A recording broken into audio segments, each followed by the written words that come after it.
In this video, we are going to see how to use the Zoom app when you are hosting a video and how to use all of the features that are available for you. So when you start the meeting, this is what the Zoom page would look like. To mute and unmute, you can use this button. To start your video or turn it off, you can use this. The arrow here helps you decide which is your microphone and which is your speaker. If you plan to use a set of speakers or your earphones or the computer laptop, you can test them or use your phone if you want. Second is with the video, you can choose to use your webcam, or you can choose a virtual background where you can choose things like this, or if you're doing any branding or any kind of webinar where you want to have a background, you can put those pictures here and use those as a background. I'm going to put this back. And if you want to have your video on, you can just click on it. The second thing is, as you know that we have multiple people entering and exiting a Zoom call, to ensure that you have full control, you have some security options. You can allow participants to share screen or not share screen if you want to give them that access or not. You can allow participants to chat or not chat so that they can only chat with you as the host. Similarly, you can give them access to rename themselves or unmute themselves if you want them to be able to do it. Clicking on this will give you a list of participants. Again, if you need to unmute a participant or mute them or ask them to start their video, the more option will give you those options. You can actually control what your participants can do using the participants panel.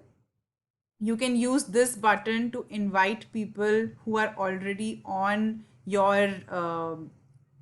email, or through your emails in your contacts. You can copy the invite link. You can give them the meeting password. All of these information you can get from the invite button. If you want to collectively mute everybody, you can use the mute all. This is very important when you have a large group and everyone has been unmuted. You have more options here. You can mute participants upon entry. You can again choose the same things that we discussed in the security here. This is very important when you are waiting for people to come in and you want to get a notification everyone comes into a waiting room. So you can choose this. You can also lock a meeting if you don't want to allow any more participants to enter. Again, when you click it again, the window closes. Your chat button helps people chat with each other. Here you can upload different kinds of files if you want to share it with the group. You have a button here which again helps you secure your chat. You can ensure that they can chat with nobody if you want to have them only focus on the call. They can chat only with host if you want to prevent participant chatting. They can chat with everyone publicly or everyone publicly and privately. This really helps you bring the focus back on the call and prevent conversations on the chat. As a host or a participant, if everything is enabled, you can choose this to decide who you want to write a message to if it is not for everyone. So you have an option to send a message to everyone in the meeting. You have an option to send a message to everyone in a waiting room or to any one person privately. These are the basic Zoom features that you can use. The fourth is the share screen. This is very important when you're trying to share content from your computer. So you can either choose the option clicking at the arrow if only one participant can share at a time or multiple participants can share simultaneously. To share, you can click here or here. As you share screen, you have lots of options, right? You can either choose to share one window at a time. You can share a whiteboard and actually draw on the computer to share. or you can share the entire screen.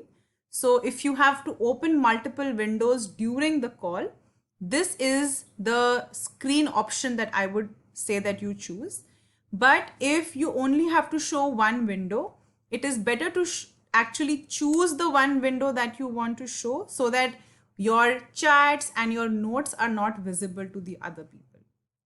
Another tip here is, if you are sharing any video or any kind of audio that is from your computer, choose share computer sound, so that we are not relying on your speakers for people to hear it. And you can continue to listen to it, mute yourself while the computer sound is shared through the screen sharing. So this I would suggest you explore before your calls, so that you are completely in control. The next option is the record button. The record button really helps you record your call. You have the option here to record it on the computer or on the cloud. I would always recommend record it on the computer and upload it later on the Google Drive. To pause the recording, you can click on pause, resume. If you want to stop the recording, you can click here.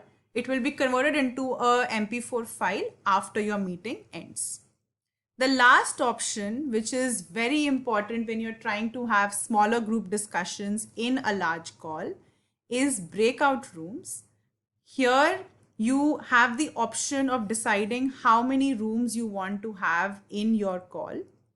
Depending on your participants, you can choose how many rooms you need. You again have the option of doing it automatically, where automatically, randomly, they will be, all your participants will equally be distributed in all the rooms. Or you can choose manually who goes into breakout room 1, 2, or 3. Right now we don't have more participants, but otherwise it shows you the entire list and helps you and gives you an option to assign people to every breakout room. So these are all the options that you have on Zoom, and knowing all of these and understanding how they work will really ease your own control over any meeting or webinar that you hold. All the best, and if you have any questions, do reach out.